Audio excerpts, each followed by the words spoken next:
вилка для потрошения птицы.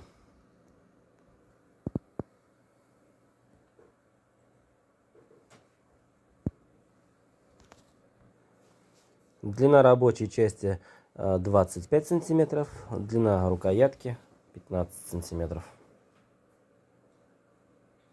Предназначена для потрошения птицы. Рабочая часть выполнена из нержавеющей стали.